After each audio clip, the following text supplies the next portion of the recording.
Hello all, Munch here. Welcome to another episode of my FM19 Aston Villa save. The final season is well underway. We have qualified from our Champions League group, but we still have a game today against Monaco. We are guaranteed to finish top. That's not really the game that I'm too focused on. It is the game afterwards that really matters.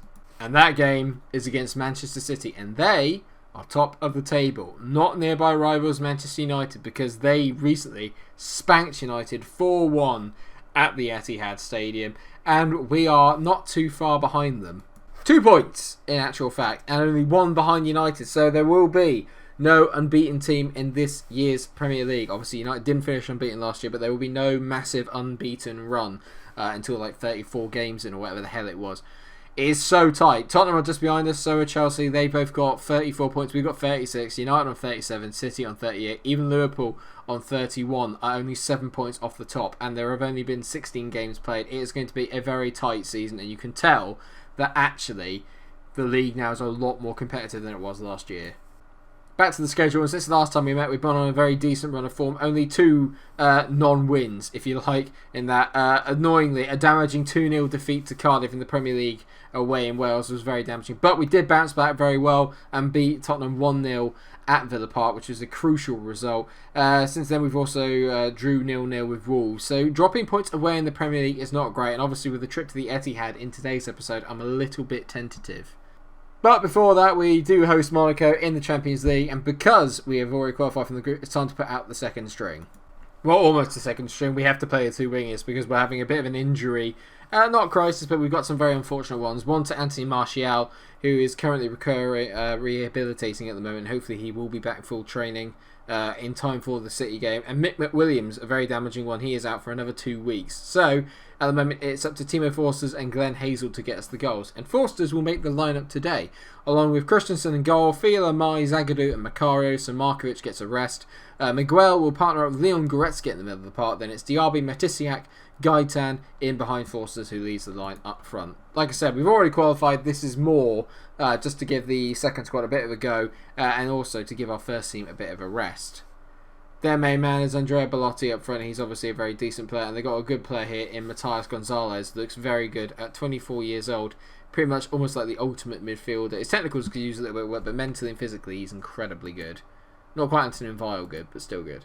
So the boys I want to pick up from where they were in the last game, which obviously was a win. We will carry on with the way that we go. We play the way that we've been playing. We'll be absolutely fine today. Obviously, this game for Monaco is massive because they can still finish and qualify from the group. So it means a lot to them, more than it does to us. But Gaitan puts us 1-0 up after only 1 minute. Actually, less than a minute. 55 seconds. His third goal of the season. Whenever he cuts into that left foot, you are in trouble. Good ball there by Fila to Matisiak, who's been playing really well recently. It's a decent ball, and Arana doesn't make the best header in the world. Gaitan, one touch, out of his feet, bends it into the far corner. Sublime stuff.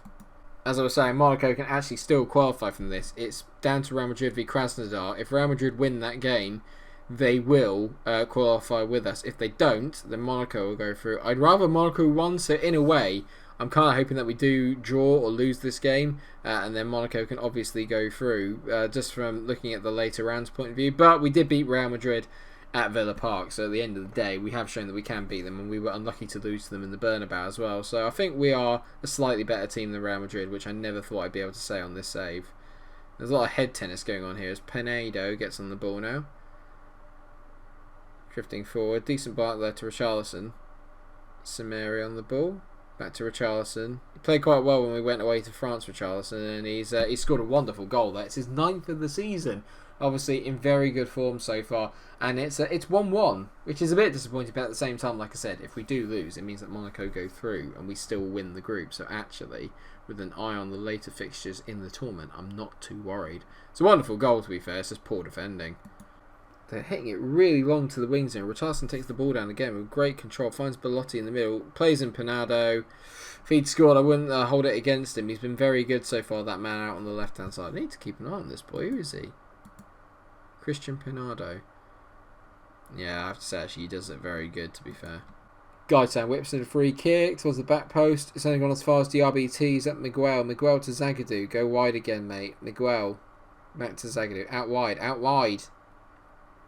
Miguel, play out. There you go. We finally get out wide. Not the wide I was thinking, but we'll go with it. Goretzka on the ball here. Hits it. Oh, what a goal by Leon Goretzka. His second of the season. Gaitan's having a blinder. A goal and an assist. But what a finish that is from our German veteran midfielder. Good patient play by us originally. Miguel spraying the ball around nicely and found Gaitan. Gaitan smacked a lovely one into the Goretzka. And look at the whip he gets on that. Absolutely unstoppable. That's, I thought it looked like a keeper error from the from the 2D, but I have to say when you see it there, not a lot you can really do about that. It's a ferocious shot. Well, half time and 2-1, very, very comfortable if you're a Villa fan. I'm going to do a passionate team talk, and so I'm very happy with the way that you guys have played. Time to rest up the wingers, so we're going to go through our diamond formation, but not go attacking, we'll go positive. Diaby comes off, on comes Glenn Hazel, see if we can get him some goals. Still yet to really start firing yet in this this season, and then we're going to bring Thomas Diaz on. He can sit in the deep, in the box-to-box midfielder while Goretzka moves to the deep line playmaker role. Miguel moves back into his preferred defensive midfielder position, but he played quite well a bit further forward. Right, with an hour on the clock, I'm going to take off Lucas Mai as our last change. Abel Miguel can go and play at the centre-back role, and Mai can come off, and we'll bring on Joe Willock, who we've yet to really see so far this season. And Diaz has robbed the ball here. Can we get on the counter? Knocks a long one over the top of the Glenn Hazel. Go on, mate. Get those afterburners on. Hazel roasts his men. Oh, you got to square that. Just square it to Forster's and it's 3-1 and game over. Another highlight with only 12 minutes to go. Let's just not concede. If we can make it 3, that'd be great. Willock. Decent ball over the top looking for Hazel, but he's not latched onto it. And now, our Monaco going to have a little sting in the tail here at the end. Gabriel Brazeau hits it long. Looking for Goobles. What a player he is, by the way. Tielemans picks up the ball. Bit disappointing he's gone back to Monaco. I was hoping he'd stay in Leicester. He's a very good player, as Tielemans. Richarlison, I mean, that's poor. There's no getting away from that. It's really poor. It's poor from Fila. It's poor from Christensen. Fila should be looking at winning that header, and Christensen, it's crawled in, so I'm interested to see this. Good ball there by Tielemans to set away Arana, and it's a good ball, don't get me wrong, but I mean, it's not really. In Fila and Christensen, that is I mean, the animations, let's not talk about it. Please let them be better in FM 2020, please. 3 minutes of added on time to bring the end to what has been quite an entertaining game. Oh no, it's a pen. Forster's has given away a pen. It's going to be 3-2, isn't it? Richarlison for his hat-trick. Christensen spoiling the day for Richarlison. Finally makes the save. He makes up for that gaff save or gash save that he didn't make for the second goal. Much better from Christensen. And we deny Richarlison that. And more importantly is that hopefully it means that we're going to get another game on our unbeaten run against a very difficult opposition with a really second string team. I'll take a 2-2. Means that Real Madrid qualify with us in the group. Oh god, I've told everyone I'm really happy with that performance. Oh dear, that's not good. I've really mucked that up. Oh, not before City as well. That's annoying. Just coming up next, I'll see you there. I like the way that we're flying through it a bit now. It's nice just to kind of get through the games because 2020 is coming up soon, FM 2020, so we need to keep the pace up, wrap through it as much as I can. I'm hoping that City are playing in the Europa League on Thursday because I don't like the arrangement of fixtures here. The scheduling is awful. I've got City on Sunday and then I've got a Carabao Cup quarter-final against Tottenham on Tuesday. Both of them are away from home as well, so it's not even like we're going back and then recovering. We might as well just go from Manchester straight to London. It's a right wind-up. Right. United are away at Brighton, which is a potentially tricky fixture. Chelsea have already dropped points against Swansea. Let's see how United bounce back from that City defeat. A 1-1. Jack Lancaster, you beauty. He's only got 19 goals in 41 games for Brighton, compared to the 71 1-2 that he got for us. I love you, Jack. I miss you, mate. Come back. Right, that's good news then. So this becomes an even more crucial game then, because it's going to go a long way to deciding who goes in top over the Christmas period. So first the third, and completely even in terms of the history of this fixture. As long as I've been Villa manager, City have won 5, we've won 5, and 4 have been drawn. So we have a pretty decent record against the Citizens, and let's hope we can carry that on.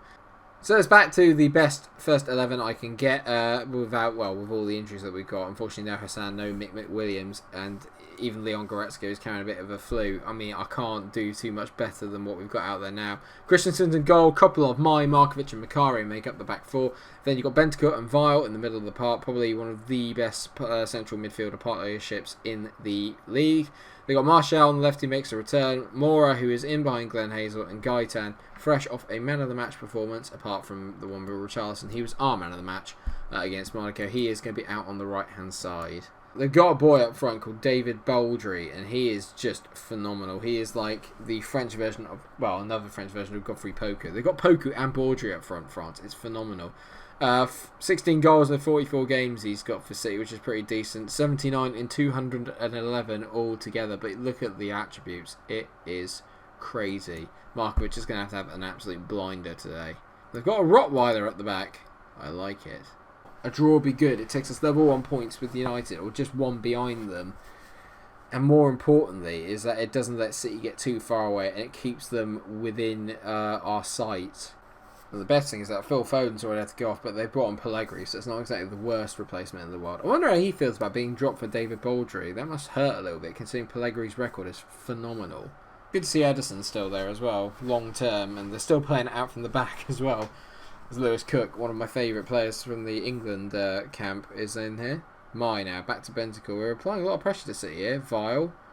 Nice ball to Gaitan. Lovely first touch. Takes him away from his man. Back to Bentancur. We're just prodding and probing, trying to make little spaces. Vile. Gaitan. Gaitan into Glenn Hazel. Oh, he's hit it just wide. Oh, Glenn, that was a chance, mate. Oh, the only real opening we've had in the game, that anyone's had in the game, and he missed it. Free kick from Gaitan, whips it in. Get in! Lucas Mai, his first of the season. It's the old boys, Gaitan and Mai, connecting in the middle of the, well, not in the middle of the park, from the set piece to take us up into first in the league. Wonderful ball by Gaitan. Mai leaps like a salmon. Ederson's got no chance. Great header. Get in! Vile over a free kick. Vile hits it. Oh, it's two! It's two! It's two! Anthony Vile scores for a free kick, and City hate playing us.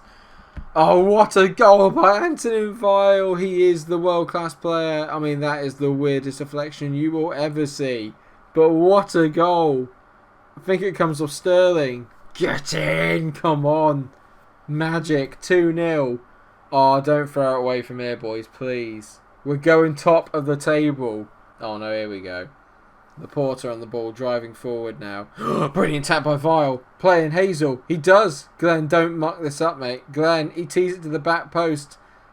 I can't believe Gaitan left it. He left it for Vile. Vile back to Gaitan. Gaitan Mora, he's at the post. Santiago Gaitan gets a third. Oh, it's three. It's three. It's his second of the game, and I'm too excited. We are giving City an absolute spanking here at the Etihad.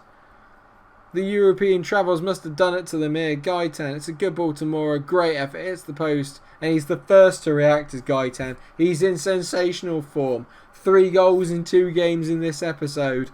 Get in. The hat-trick could be on the cards. Please don't let them score before half-time. It's City a little bit shell-shocked and they're standing off. What a ball by Markovic. Hazel gets ahead of Laporta. Hazel, oh, of course, the only real natural finisher we have in the team, can't score. Unbelievable. We've had 11 shots and they've only had 9. 7 of ours on target, 3 of theirs. I knew the day that we started being able to finish, we would be in and about in this title race. Unbelievable. 3-0 at half-time. I'm going to passionately say I'm very pleased with the way things are going. I am going to rest up Bentancur. I've got no room here for tired legs. So on comes Leon Goretzka. And naturally we're going to swap him and Vile. And Vile's been magic. But we're going to get him playing on the defensive role now. Let Leon Goretzka get forward. Obviously fresh off a goal in the game against Monaco. So let's see if he can get another one today. I cannot believe this. Borgi's playing at 6.1. Not one of their players, apart from Ederson, is above a 6.7 at the moment. And with only half an hour to go, I'm not going to take any risks. Off comes Anthony Martial. He's done a very good stint today, even though he hasn't been part of any of the kind of end product. He's played really well for a man who's been out for like the last 3 or 4 weeks.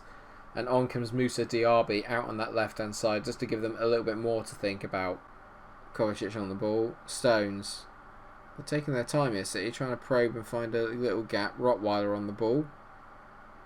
Finds Baudry. Don't let him score. Pellegrini, he'll score. Okay, a little bit worried now. It's 3-1. Got 10 minutes to survive. 10 minutes. Good patient play originally by City. Rottweiler just manages to feed into Baudry. Good touch to get away from his man there. Sells us down the river. And Pellegrini with a fine finish into the corner.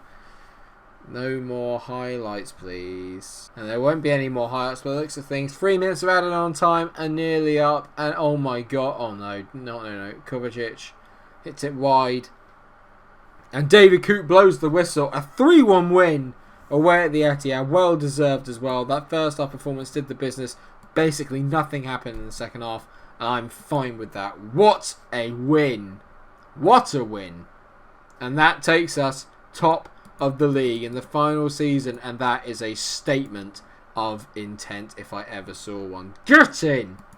So we'll come back in the January transfer window, that is for sure. And let's come back near the end then. So let's come back for the Leicester and Watford games. And obviously I'll let you know who we get in the Champions League in the next episode. If it's someone relatively alright, what I might do is I might not go through every single Champions League round. We've been there with the Champions League. We've been there, not won it yet obviously, but we've been there and kind of gone through all that. So we will maybe see one of the legs of the Champions League knockouts, but obviously this year is more about the league. So let's hope that we're still in first come the end of January. So Leicester and Watford are where we're going to come back. And just thank you so much for watching this episode. And just thank you for watching this series. We're nearing the end of it now. We're top of the league. Can we do it? Let me know what you think in the comment section. Thank you so much for watching. If you have enjoyed, then please do like, share and subscribe. FM2020 is out soon. We're near the end. I'm absolutely buzzing to see if we can lift a major piece of silverware before the end of the save. Thank you so much for watching. Until I see you in the next episode. Stay cool. Come on! Yeah!